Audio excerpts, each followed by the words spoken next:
So guys welcome back to weekly study. आज हम लोग पढ़ने वाले हैं 20 के दांत ऑब्जेक्टिव और इसके जहाँ जहाँ भी इम्पोर्टेंस आएगा वो हम सारांश भी बताते चलेंगे। तो हम लोग चलो स्टार्ट करते हैं। सबसे पहला क्वेश्चन है कि 20 के दांत 20 के दांत शीर्षक कहानी के कहानीकार कौन है। 20 के दांत के शीर्षक के कहानीकार कौन है। तो इसका ऑप्शन हो जाएगा डी नलिन विलोचन शर्मा। नलिन विलोचन शर्मा। अगला क्वेश्चन देख लेते हैं। अगला क्वेश्चन पूछा जा रहा है कि गिरधर लाल कौन है। पूछा जा रहा है कि गिरधर लाल कौन है। तो आप लोगों को पता होगा कि गिरधर लाल मदन के पिताजी थे। Option number B. Okay, Madan के पिताजी थे गिरधर लाल। अगला क्वेश्चन में देखते हैं हम लोग क्या पूछ रहा है कि मदन ने कासू को कितने दांत तोड़ डाले। मदन ने कासू के कितने दांत तोड़ डाले। तो 2 दांत तोड़ डाले और इसीलिए कहा गया कि 20 के दांत टूट गया। 20 के दांत दोनों टूट गया कासू का। मदन एक गरीब परिवार से था और कासू एक धनी परिवार से था। ओके, अगला देख लेते हैं हम लोग। नलिन विलोचन शर्मा के माताजी का क्या नाम है। नलिन विलोचन शर्मा के माताजी का क्या नाम है। तो आप लोग को पता होगा कि नलिन विलोचन शर्मा के माताजी का नाम रत्नावती शर्मा है। Ratnavati Sharma, option number C. अगला क्वेश्चन देख लेते हैं लोग। अगला क्वेश्चन में पूछा जा रहा है कि नलिन विलोचन शर्मा के कहानी में किसके तत्व समग्रता से उभर कर आए। किसके तत्व पूछा जा रहा है। किसके तत्व समग्रता से उभर कर आए। तो आप लोग को पता होगा कि मनोवैज्ञानिकता का, इसका ऑप्शन नंबर बी हो जाएगा, मनोवैज्ञानिकता। ओके, अगला क्वेश्चन पूछा जा रहा है। अगला क्वेश्चन देख लेते हैं लोग। छठा नंबर क्वेश्चन पूछा जा रहा है कि मोटर कार को किससे खतरा हो सकता था। तो मोटर कार को खोखा से खतरा हो सकता था।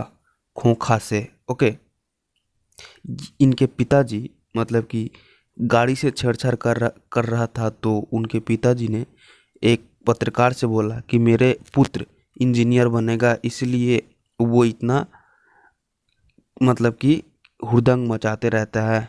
ओके, इसका ऑप्शन नंबर सी हो जाएगा, खोखा। अगला क्वेश्चन देख लेते हैं हम लोग। अगला क्वेश्चन में पूछा जा रहा है कि खोखा खोखी किस भाषा का शब्द है। खोखा खोखी किस भाषा का शब्द है। तो आप लोग को पता होगा कि खोखा खोखी बंगला का एक भाषा है। बंगला। खोखा खोखी मतलब होता है कि बच्चा बच्ची।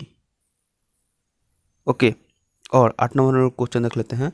8 नंबर में पूछ रहा है कि ऐसे ही लड़के आगे चलकर गुंडे चोर डाकू बनते हैं। यह पंक्ति कहानी के किस पात्र ने कही। बोल रहे हैं कि ऐसे ही लड़के आगे चलकर गुंडे चोर डाकू बनते हैं। यह पंक्ति कहानी के किस पात्र ने कही है। तो आप लोग को पता होगा कि ये सेन साहब ने कहे हैं कि आगे चल के ऐसे ही लड़के गुंडा मवाली डाकू चोर बनते हैं। ओके, और पूछा रहा कि खोखा खोखी का अर्थ क्या है। तो मैंने बता दिया था पहले ही कि खोखा खोखी का अर्थ होता है बच्चा बच्ची। ओके, आगे देख लेते हैं हम लोग। आगे पूछा जा रहा है कि खोखा का क्या नाम था। तो खोखा का नाम, आप लोग को पता होगा कि खोखा का नाम कासू था, जिसके 2 दांत तोड़ डाला था मोहन ने। लट्टू खेलने के समय में अगर लट्टू खेलने नहीं दे रहा था तो कासू का 2 दांत तोड़ डाला था मोहन ने, इसी को बोला गया कि 20 का दांत टूट गया।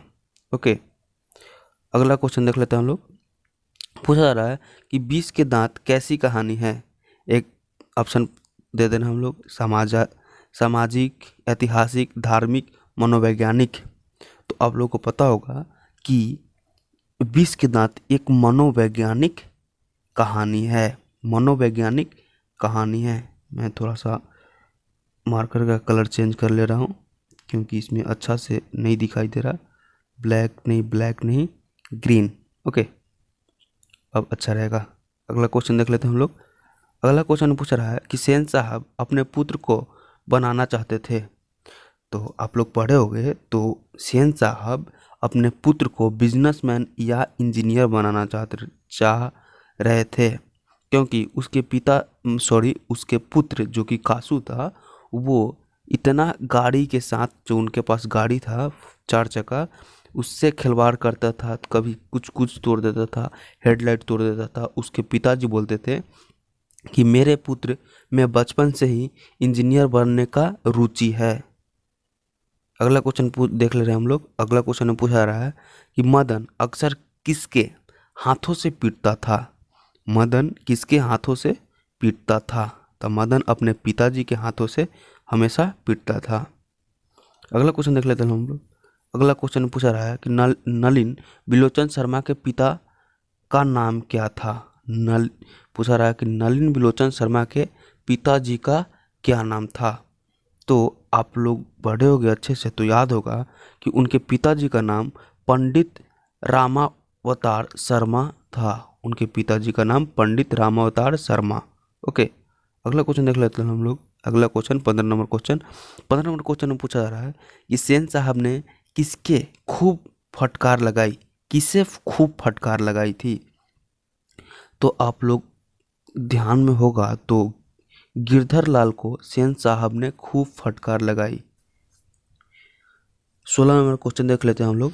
16 नंबर क्वेश्चन में पूछ रहा है कि 20 के दांत कहानी किस वर्ग के अंतर्विरोधों को उजागर करती है।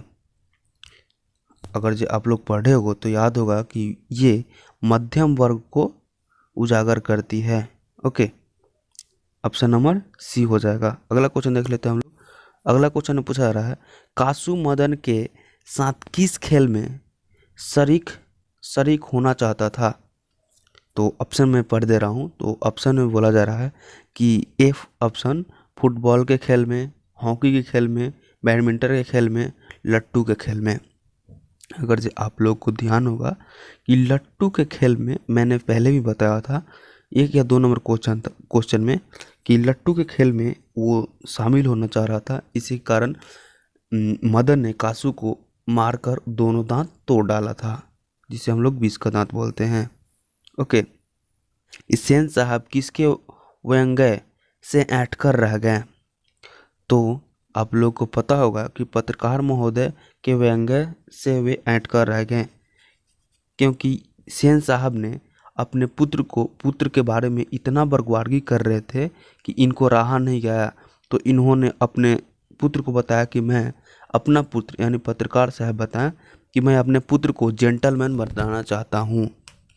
ओके, अगला क्वेश्चन देख लेते हैं हम लोग। अगला क्वेश्चन पूछा रहा है 19 नंबर क्वेश्चन, मदन की उम्र क्या थी। मदन की उम्र क्या थी। तो इस मदन की उम्र 5 से 6 साल की बीच में थी। ओके, आगे देख लेते हैं हम लोग 20 नंबर क्वेश्चन। 20 नंबर क्वेश्चन में पूछा रहा है कि मदन किसका पुत्र था। तो मदन किसका पुत्र था। तो मदन गिरधर का पुत्र था। ओके, गिरधर का। आगे हम लोग देख लेते हैं। आगे बोल रहा है कि नलिन बिलोचन शर्मा पटना विश्वविद्यालय के हिंदी विभाग के अध्यक्ष कब बने। पूछा जा रहा है कि नलिन बिलोचन शर्मा पटना विश्वविद्यालय यानी पटना यूनिवर्सिटी के हिंदी विभाग के अध्यक्ष कब बने थे। तो आप लोग को पता होगा कि वो सन 1959 ईस्वी में पटना विश्वविद्यालय के हिंदी के अध्यक्ष बने थे। ओके, 21 नंबर क्वेश्चन देख लेते हैं हम लोग।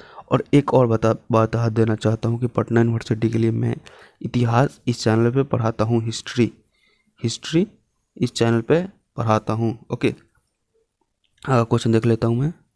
आगे क्वेश्चन में पूछा जा रहा है कि नलिन बिलोचन शर्मा का जन्म कब हुआ था। पूछा जा रहा है कि नलिन बिलोचन शर्मा का जन्म कब हुआ था। तो आप लोगों को पता होगा कि नलिन बिलोचन शर्मा का जन्म 18 फरवरी 1916 ईस्वी में हुआ। 18 फरवरी 1916 ईस्वी में हुआ था इनका जन्म। आगा देख ले रहा हूँ। आगा पूछा जा रहा है कि नलिन बिलोचन शर्मा की मृत्यु कब हुई थी। इनके मृत्यु कब हुई थी नलिन बिलोचन शर्मा के। तो देख रहा, ये आपको याद होगा तो बता सकते हो कि इनका मृत्यु 12 सितंबर 1961 ईस्वी में हुआ था। 12 सितंबर 1961 ईस्वी में। ओके, आगे देखता हूँ मैं 24 नंबर क्वेश्चन। 24 नंबर क्वेश्चन में पूछा जा रहा है कि नलिन बिलोचन शर्मा का जन्म कहाँ हुआ। तो आप लोग को पता होगा कि नलिन बिलोचन शर्मा जी का जन्म बदरघाट पटना में हुआ था। Badarghat Patna, option number C, Badarghat Patna में इनका जन्म हुआ। आगे क्वेश्चन देख ले रहा हूँ मैं कि दृष्टिकोण किनकी रचना है। तो इनके ही क्वेश्चन में पूछा जा रहा है कि इनके ही चैप्टर में पूछा जा रहा है कि दृष्टिकोण किसकी रचना है। तो ये आप लोग बता सकते हो कि ये नलिन बिलोचन शर्मा का एक दृष्टिकोण रचना है। ओके, आगे क्वेश्चन देख ले रहा हूँ मैं। आगे का क्वेश्चन पूछा जा रहा है कि लड़कियाँ क्या हैं, कठपुतलियाँ हैं, किसे इस बात पर गर्व था। मैं ऑप्शन पढ़ दे रहा हूँ, अच्छे से समझ में आएगा। भाई बहन को, चाचा चाची को, मामा मामी को, माता पिता को इससे गर्व था कि लड़कियां जो होती है वो घर की कठपुतलियां होती हैं। लड़कियां जो होती है वो घर की कठपुतलियां होती हैं। ये सेन साहब का कहना था क्योंकि उनके 5 पुत्री थी। ओके, मैं आगे क्वेश्चन देख ले रहा हूँ। आगे क्वेश्चन पूछा जा रहा है कि कौवों की जमात में शामिल होने के लिए कौन ललक गया। पूछा जा रहा है कि कौवों की जमात में शामिल होने के लिए कौन ललक गया। तो आप लोग को पता होगा कि हंस। ओके, आगे क्वेश्चन देख ले रहा हूँ मैं। पूछा रहा है कि इसके अनुसार सेनों ने सिद्धांतों को भी बदल लिया था। सेनों ने सिद्धांतों को भी बदल लिया था। 28 नंबर क्वेश्चन। तो 28 नंबर क्वेश्चन का आंसर होगा बी, खोखा एवं खोखी। सो गाइस, तो आप लोग इस चैनल को सब्सक्राइब नहीं किए हो तो इस चैनल को सब्सक्राइब कर दो यार, क्योंकि ऐसे ही बहुत ही इम्पोर्टेंट इस चैनल पे वीडियो जाते रहता है सभी सब्जेक्ट का। ओके, अगर जो आप लोग नहीं किए हो तो चैनल सब्सक्राइब कर लो। तो पूछा रहा है अगला क्वेश्चन कि सेन साहब की कितनी लड़कियां थी। तो मैंने पहले ही बता दिया था कि सेन साहब की 5 पुत्री थी। इनका ही कहना था कि लड़कियां घर की कठपुतलियां होती हैं। ओके, और इन पे गर्व भी था। और देख रहा हूँ 30 नंबर क्वेश्चन, और यही लास्ट क्वेश्चन है। जो जितना भी बीपीआई क्वेश्चन बन रहा था 20 के दांत का, वो मैंने कंप्लीट कर दिया हूँ। ओके, इसका बाद जो वीडियो आएगा वो सारांश का वीडियो होगा। ओके, देख रहा हूँ मैं। पूछा रहा है कि सोफर शब्द का अर्थ क्या है। सोफर शब्द का अर्थ होता है driver, option number D. Okay दोस्तों, तो आज के लिए इतना ही। मैं फिर हाजिर हूँगा कल। ओके, 2 या 3 क्लास लेकर। तब तक के लिए बाय।